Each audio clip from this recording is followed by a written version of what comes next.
हलचल भरी coaching class में राहुल का पेन टूट जाता है, जिससे सन्नाटा टूट जाता है और एक अप्रत्याशित संबंध का मंच तैयार हो जाता है। एक मौन दयालुता का इशारा। नेहा बिना कुछ कहे राहुल को अपना पेन देती है। एक साधारण कार्य जो बहुत कुछ कहता है। एक कलम के शांत आदान प्रदान में एक दोस्ती खिलना शुरू होती है। धूप से सराबोर चाय की दुकान की हलचल के बीच राहुल ने कबूल किया, मैं परीक्षा को लेकर बहुत तनाव में हूं। मुझे ऐसा लग रहा है कि मुझे कुछ भी याद नहीं रहा। नेहा उसकी चिंता को दर्शाते हुए आश्चर्य से पूछती है, तुम स्नातक होने के बाद क्या करना चाहते हो?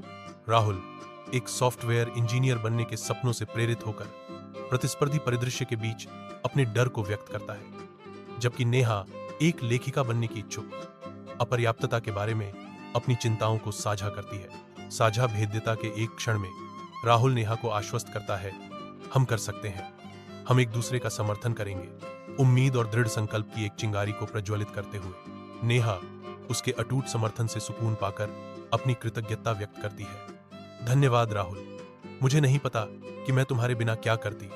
भविष्य की अनिश्चितताओं के बीच उनके बंधन को मजबूत करती है। अपनी डेस्क लैंप की मंद रोशनी में नहाया हुआ राहुल बिखरे कागजों के बीच बैठा है।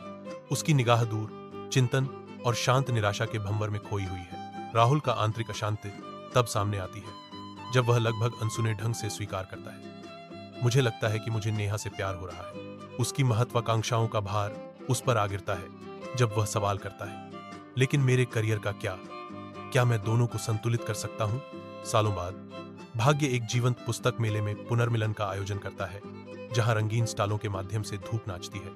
नेहा एक किताब पकड़े हुए परिचित अनुग्रह की एक दृष्टि है। उसकी आंखें अनकही कहानियों के वर्षों को दर्शाती हैं। समय में निलंबित एक क्षण में नेहा के हाथ में एक किताब है और उसकी आंखों में वही परिचितता है। पुस्तक मेले के जीवंत विस्तार में राहुल का आगमन एक महत्वपूर्ण क्षण है जो सुलह और नवीनीकरण की संभावना का संकेत देता है। हृदय से पूरी ईमानदारी के साथ राहुल सुलह का प्रस्ताव रखते हुए आग्रह करते हैं, आओ अधूरी कहानी को पूरा करें। साझा समझ और क्षमा के एक क्षण में नेहा एक कोमल मुस्कान के साथ जवाब देती है, जो एक नए अध्याय की शुरुआत का संकेत देती है।